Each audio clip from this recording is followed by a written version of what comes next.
Good morning everyone, welcome to my channel. सुबह की शुरुआत होती है अदरक की चाय के साथ। 2-3 दिन बाद मैं शूट कर रही हूँ और यहाँ बच्चे स्कूल जाने की तैयारी कर रहे हैं। यहाँ मैं एंकल ट्विस्ट के बाद वीआईपी ट्रीटमेंट एंजॉय कर रही हूँ। चलिए देखते हैं आज का दिन मेरे पैर के साथ कितना कॉर्पोरेट करता है। सुबह के नाश्ते में बना था पत्ता गोभी की सब्जी और रोटी। अभी दिन में मैं चाय बना रही थी तो मैंने भाभी को कहा कि मैं ही तड़का लगा देती हूँ। दिन के खाने में बन रहा है काले चने और आलू। ये बहुत जल्दी भी बन जाते हैं और इसके साथ ये सब्जी बनाने की ज़रूरत नहीं पड़ती है। जैसे अगर आप दाल बना रहे हो तो उसके साथ सब्जी भी बनानी पड़ती है। और यहाँ मैं दिखा रही हूँ कि देखो मेरी चाय भी बन गई है। चाय अगर मैं सोचूं कि चाय नहीं पीऊंगी तो उस दिन मैं सबसे ज़्यादा चाय पीती हूँ।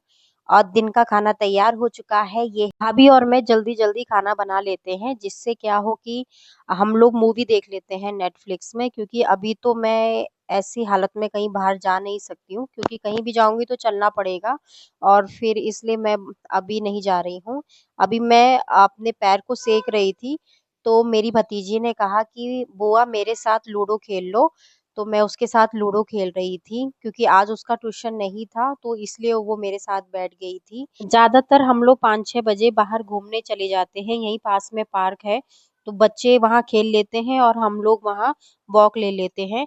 लेकिन अभी तो मैं वॉक नहीं ले पाऊंगी। अभी यहाँ भाभी चाय बना के ले आई थी तो मैंने अपने बड़े भाई को कह दिया था कि बारिश जैसा मौसम हो रहा है तो पकोड़े खाने का मन हो रहा है, तो वो बाहर से ले आया था।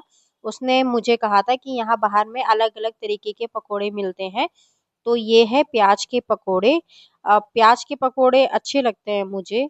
और इसके साथ तो वो आलू प्याज बैगन हरी मिर्ची जो होती है बड़ी वाली वो भी ले आया था। और ये रहे अट्टू।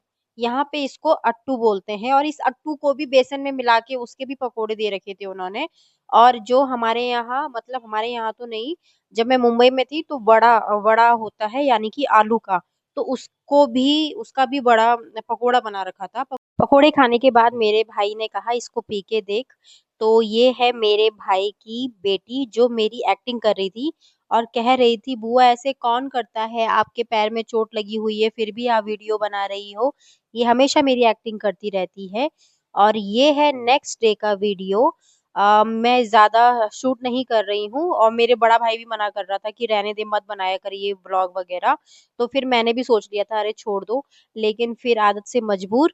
तो ये है कुरकुरे और मैं कुरकुरे खा रही थी। टीवी पे मैंने मैगी का ऐड देखा तो मैंने सोचा चलो मैं भी मैगी बना लेती हूँ। तो मैंने भाभी से पूछा कि मैगी है घर पे, तो भाभी ने कहा हाँ बड़ा पैकेट है। तो मैंने सोचा कि जब तक बच्चे आएंगे तब तक मैगी बना लेती हूँ। और जैसी मैगी बनी वैसी सबके सब आ गए घर में। और यहाँ भाभी प्लेटिंग कर रही थी, सबको मैगी बांट रही थी और हम लोगों ने मैगी इंजॉय करी। तभी मम्मी का भी फोन आ गया था तो मैं मम्मी से बात कर रही थी। मम्मी भी आना चाहती थी लेकिन वो आ नहीं पाए क्योंकि पापा को छुट्टी नहीं मिली, मेरे फादर सीआईएसएफ में है। तो फिर मम्मी को वहीं रुकना पड़ा। और यहाँ पे सब लोग शाम की को घूम रहे हैं। यहाँ पर मैंने एक चीज देखा है कि ज्यादातर जो औरतें हैं उनके बाल जो है वो काफी लंबे हैं और उन्हें अपने बालों में गजरा लगाने का बहुत शौक है। तो मैंने भाभी से पूछा तो भाभी ने कहा हाँ, यहाँ शाम को ठेले में भी तू देखेगी तो गजरा तुझे मिलेगा। और यहाँ पे सब लोग घूम रहे थे, मेरा भी मन कर रहा था घूमने का। लेकिन फिर मैं मम्मी से बात करते करते अंदर आ गई, मुझे ठंड लग रही थी तो मैंने फैन बंद कर दिया। और यहाँ पर मेरी भतीजी पढ़ रही थी और अभी वो मुझे ऐसे देख रही है। अगेन वो मेरे को कह रही है कि आपको कितना समझाऊं, आप क्यों ब्लॉग बना रहे हो। तो मैंने कहा तू अपनी पढ़ाई कर ले चुपचाप। और वो बोल रही थी अपने बाल तो देखो और इसका मुंह देखो। ये जब भी मैं ब्लॉग बनाती हूँ तो इसका मुंह ऐसा हो जाता है। और रात को बहुत टेस्टी शाही पनीर बना था। अगर आपको मेरा ये छोटा सा ब्लॉग अच्छा लगा हो तो please like share and comment कीजिए। Thank you for watching. Bye.